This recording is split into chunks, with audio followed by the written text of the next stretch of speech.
नमस्कार. महात्मा ज्योतिबा फुले जन आरोग्य योजनेअंतर्गत मोफत उपचारासाठी मागितले पैसे, डॉक्टरासह दोघे जण जाळ्यात. मंगळवेढ्यात डॉक्टर व आरोग्य मित्राविरुद्ध गुन्हा दाखल. बातमी सविस्तर पाहूयात.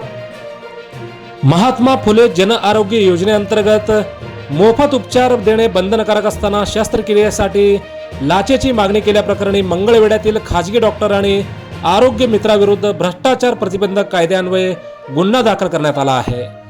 या प्रकरणी लाचलुचपत प्रतिबंधक विभाग सोलापूर युनिटने दिलेल्या माहितीनुसार मंगळवेढा पोलीस ठाण्यात गुन्हा रजिस्टर क्रमांक 294/2026 अन्वये गुन्हा दाखल करण्यात आला आहे. आरोपीमध्ये डॉक्टर अरुण कुमार महेंद्रकर वय अंदाजे 45 वर्षे हे खाजगी डॉक्टर व सोमनाथ इंगळे वय वर्षे अंदाजे 38 आरोग्य मित्र यांचा समावेश आहे. तक्रारदाराच्या 72 वर्षीय आईचा पाय घसरून पडल्याने त्यांना मंगळवेढा येथील मल्टी स्पेशालिटी हॉस्पिटलमध्ये दाखल करण्यात आले होते. तपासणीनंतर शस्त्रक्रिया आवश्यक असल्याचे सांगण्यात आले, परंतु आर्थिक परिस्थिती हलाखीची असल्याने त्यांना महात्मा ज्योतिबा फुले जन आरोग्य योजनेतून मोफत उपचाराची विनंती केली. मात्र संबंधित डॉक्टरांनी शस्त्रक्रियेसाठी 16,000 रुपयांची मागणी केली. त्यापैकी 6,000 रुपये सुरुवातीला स्वीकारून शस्त्रक्रिया करण्यात आली. त्यानंतर डिस्चार्ज देण्यासाठी उर्वरित 10,000 रुपयांची मागणी करण्यात आली.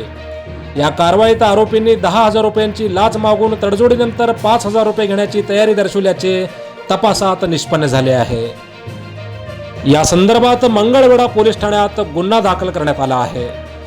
लाचलुचपत प्रतिबंधक विभाग सोलापूर युनिटने दिलेल्या माहितीनुसार मंगळवेढा पोलीस ठाण्यात या दोघांविरुद्ध गुन्हा दाखल करण्यात आला आहे.